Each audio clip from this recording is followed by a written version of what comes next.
আমরা তাইখানে ভালো করে চিনি রামনগরের জহরের মাস। এখানে রিপোর্টার তো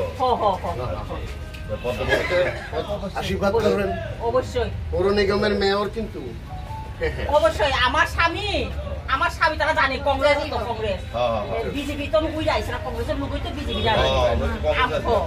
আমার স্বামীও কংগ্রেসের সারাটা জীবন আমরা বেকার ভাবেই গেলাম, আর স্বামীও মরল। বাড়ির সবাই কইেন আচ্ছা আসেনি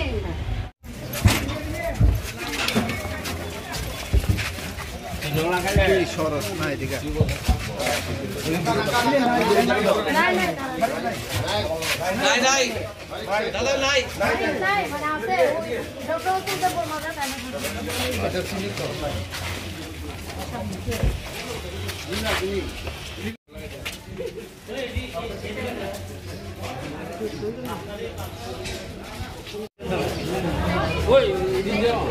गाड़ी में लगा हमारा गाड़ी में तो अपना बाइक में लगा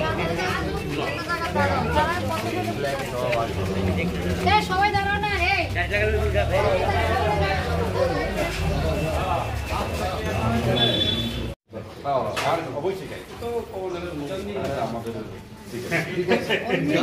দাদা গেজেট অ্যাসোসিয়েশন একটু ভালো করে কথা বলতে করেন আমরা এসটি সেল আমি ট্রাইবাল অফিসার পুরামের general secretary engineer PCS officer আই অফিস 2000 মেম্বার আছে সবাই কইতে খুবই ঠিক আছে আমরা কাউন্সিলর বেটা বেলা আত্মীয় বাড়ি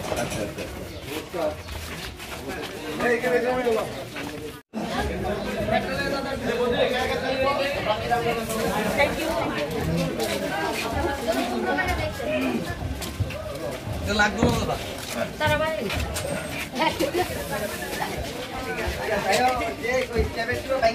আজকে তো ইয়ে আছে আজকে কি সব হয়েছে আজকে একটা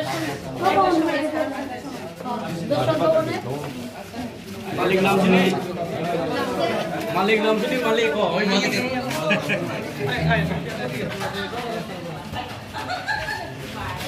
আমাদের ভারতীয় জনতা পার্টির মনোনীত প্রার্থী আগরতলা পৌর নিগমের মেয়র দীপক মজুমদার আশীর্বাদ করবেন।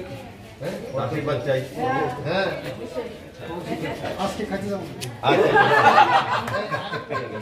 একবেলা চুমনি মিটিং আছে মিটিং আছে আর ভোরবেলা ভোট দিয়ে বাজুই থাঙ্গা দাও নিগমের মেয়র একটু আশীর্বাদ করবেন। আপনি কোন ডিপার্টমেন্ট আছেন? জনতা পার্টির মনোনীত প্রার্থী দীপক মজুমদার আপনাদের আশীর্বাদ। হ্যাঁ 19 তারিখ ভোট মধ্যগুলো তো কইছে নি প্রথম যেটি বাড়ি বাড়ি পর্যায়ে যখন গিয়েছি প্রত্যেকটি বাড়িতেই ব্যাপক উৎসাহ এবং আমাকে খুব আশীর্বাদ করছেন কাজ করার সুযোগের আহ্বান রাখাতে তারা কিন্তু আমাদের রাজ্য সরকারের পৌর নিগমের কাজে তারা সন্তুষ্টি প্রকাশ করেছে। তো আমার বিশ্বাস এবং প্রত্যাশা রামনগরে এবার রেকর্ড করতে যাচ্ছে নির্বাচন, রেকর্ড সংখ্যক জয়ী হব। মানুষের বিশ্বাস এবং আস্থা আমার উপর আছে। আমিও চাইছি যে রামনগরে আগরতলা পৌর মেয়র সঙ্গে কাজ করেছি, সারা আগরতলার সঙ্গে রামনগরও আরও বেশি কাজ যাতে রামনগর করতে পারি সেদিকে মানুষের। আমি যদি বলি আপনার এই কেন্দ্রে একদিকে যেরকম সংখ্যালঘুরা রয়েছেন তেমনি কিন্তু অন্যদিকে জনজাতির লোকজনও রয়েছেন, ভোটটা কতটা টানতে পারবেন আপনাদের দিকে, ভারতীয় জনতা পার্টির দিকে তাদের ভোটটা? তাদের সংখ্যালঘুদের ভোট আমি বলবো এত বছর দীর্ঘ নির্বাচনে যে ইতিহাস রামনগরে তার থেকে সবচেয়ে বেশি ভোটে আমি সংখ্যালঘুরা আমাকে সমর্থন করবেন, আশীর্বাদ করবেন, দোয়া করবেন। আমি আজকেও বিভিন্ন মসজিদে ঈদের শুভেচ্ছা জানাতে গিয়েছি, দেখেছি ব্যাপক উৎসাহ তাদের মধ্যে। তারা আমার উপর আস্থা রাখছেন, বিশ্বাস রাখছেন। আমিও সারা রামনগরবাসী শুধু জনজাতি নয় সংখ্যালঘু সমস্ত অংশ মানুষের কাছে আবেদন রেখেছি আমার উপর আস্থা রাখতে, বিশ্বাস রাখতে আমি মানুষের উন্নয়নের কাজ করবো, রামনগরের উন্নয়নের কাজ করবো। কোন বিষয়টাকে বেশি প্রাধান্য দিয়ে কাজ করার পরিকল্পনা নিয়ে রেখেছেন? আমাদের কাছে প্রধান বা বিষয় নাই, আমার সারা বছরব্যাপী আমাদের দল এবং আমাদের সরকার রাজ্যের মানুষের উন্নয়নে কাজ করছে। আমরা উন্নয়নের নিরিখে ভোট চাইছি।